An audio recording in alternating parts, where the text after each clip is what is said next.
नमस्कार मंडळी, मी निलेश कारकर कोकणी जिल्ह्यात याचं स्वागत आहे. तर मंडळी मी आज जाते माशा काही आणि आजची जी पद्धत आहे मासे धरूची ना ती वेगळी आहे आणि खूप जुनी पद्धत आहे. म्हणजे टोप लावून मासे पकडायचे. ते तुका दाखवते कसे ते. तर हे बघा, ह्या पोहे आणि भात मिक्स आहे आणि ते हे टोपात टाकायचे आणि एका फडक्यानं असा बांधून घ्यायचा. असा टोपा प्रॉपर बांधायचा आणि वरून एक छोटंसं होल पाडायचो.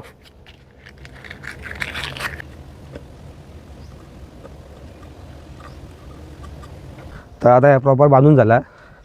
तर आपण नदीत जाऊया आता. चला. तर मी आता आमची नदीत पोचलो. ही आमची नदी आहे. पण हई लावणार होते, पण हई कसं पाणी वाहता ना, वाहत्या पाण्यात लावू शकत नाही. का वाहत्या पाण्यात लावलंच ना तर मासे नाही भेटणार. मग त्या काय एकदम शांत जागो आहे अशी, म्हणजे इथे पाणी वाहतं नाही ना अशा ठिकाणी लाव काय. तर चला.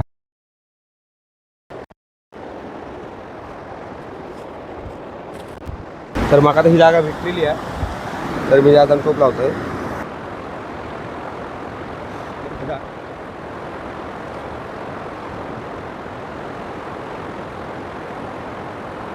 तर मंडई मी आता टोप लावलं आहे आणि आता मी 1 तासानंतर येणार आहे. तोपर्यंत मी आंघोळ करून घेतो. 1 hour later.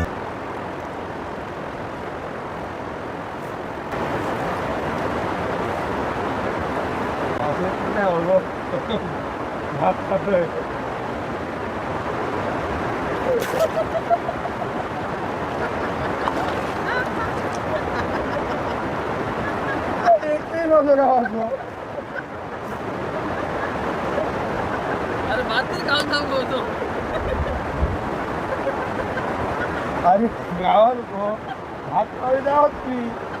तर मंडळी मासं एक पण भेटलो नाही, कारण पाणी वाहतं असल्यामुळे मासे नाही भेटले. पण ही जी पद्धत आहे ना, ही आपली जुनी पद्धत आहे. आम्ही लहान असल्यापासून ही पद्धत मासे पकडायचो. पण आता पाणी वाहतं असल्यामुळे मासे नाही भेटले. तर ठीक आहे. तर मंडळींनो, चला, व्हिडिओ आवडतो नक्की लाईक करा आणि माझ्या चॅनल सबस्क्राईब करा.